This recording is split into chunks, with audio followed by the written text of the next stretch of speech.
क्या आप विश्वास करते हैं कि आपके सपने में कोई आ सकता है? क्या आप मानते हैं कि सुबह का समय आपकी आत्मा से संवाद करने का सबसे उपयुक्त समय है?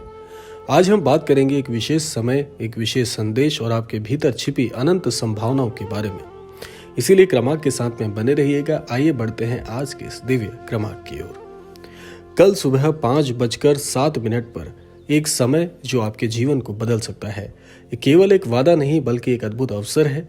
जब कोई आपकी आत्मा से जुड़ेगा, आपके सपनों में आएगा। इस वीडियो में हम इस अनोखी घटना के पीछे के अर्थ को समझेंगे और जानेंगे कि कैसे हम अपने सपनों को साकार कर सकते हैं। महाराज जी कहते हैं, सपनों की दुनिया कितनी अद्भुत होती है, जहां हर चीज संभव है।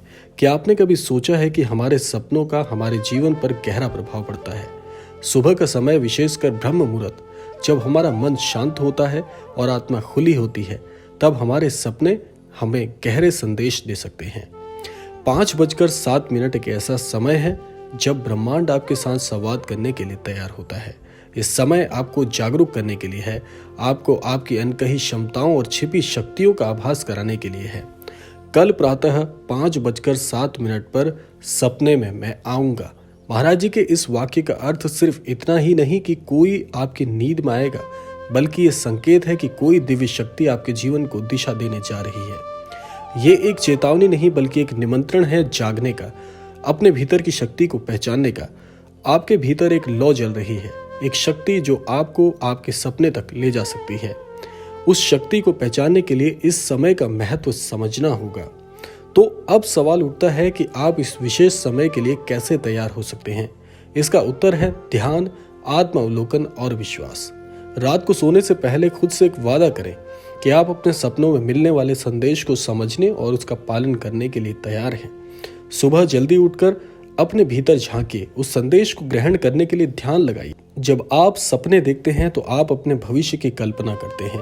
ये संदेश आपको ये याद दिलाने के लिए है कि सपने देखना पहला कदम है, लेकिन उसे साकार करने के लिए आपको जागना होगा और काम करना होगा। दुनिया में जितने भी महान लोग हुए हैं, उन्होंने पहले अपने सपनों को देखा और फिर उसे हकीकत में बदला। वो जानते थे कि सपने देखना पर्याप्त नहीं है, बल्कि उसके लिए कड़ी मेहनत करनी पड़ती है।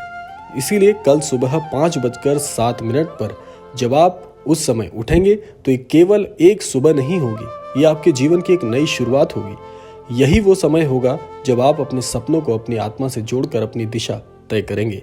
तो उठिए, अपने भीतर की शक्ति को पहचानिए और अपने सपनों को हकीकत में बदलने के लिए प्रण लीजिए, क्योंकि आपके सपनों में जो भी आएगा, अर्थात महाराज जी आपके स्वप्न में जब आएंगे, वो आपको आपकी असली ताकत दिखाने के लिए उत्पन्न होंगे और वो आपको बताएंगे आपके अंदर छिपी इतनी कौशल और कार्यकुशलता है, जिसका यदि आप सही प्रयोग करते हैं तो निश्चित तौर पर आप अपने जीवन में सर्वस्व बड़ी आसानी से प्राप्त कर सकते हैं।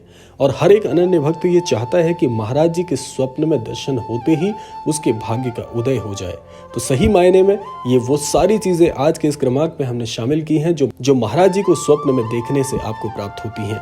तो इसीलिए बिल्कुल भी संकोच मत करिए, मन में प्रार्थना करके सो जाइए और सवेरे महाराज जी का दर्शन करके अपने जीवन में कृतार्थ होने के लिए प्रार्थना करें। महाराज जी निश्चित तौर पर आपके स्वप्न में आकर आपको दर्शन देंगे। आपके सारे प्रश्नों के उत्तर आज के यानी कि कल प्रातः सारी आपकी शंकाएं, सारे संशय, सारे प्रश्नों के उत्तर आपको बड़ी आसानी से प्राप्त हो जाएंगे। तो इसीलिए महाराज जी का ध्यान करें, महाराज जी से प्रार्थना करें, महाराज जी के छवि चित्र के सामने कह दें कि हे महाराज जी, मुझे स्वप्न में दर्शन देकर मेरे जीवन को कृतार्थ करिए। तो ये था आज का अद्भुत क्रमांक। आशा करते हैं क्रमांक आप सभी के लिए फलदायी हो, महाराज जी के सभी को दर्शन प्राप्त हो और आप सभी को महाराज जी का आशीर्वाद और महाराज जी की अद्भुत छटाएं देखने को मिले। इसी कामना के साथ विदा लेते हैं, मिलते हैं अगले क्रमांक में। तब तक के लिए जय गुरुदेव।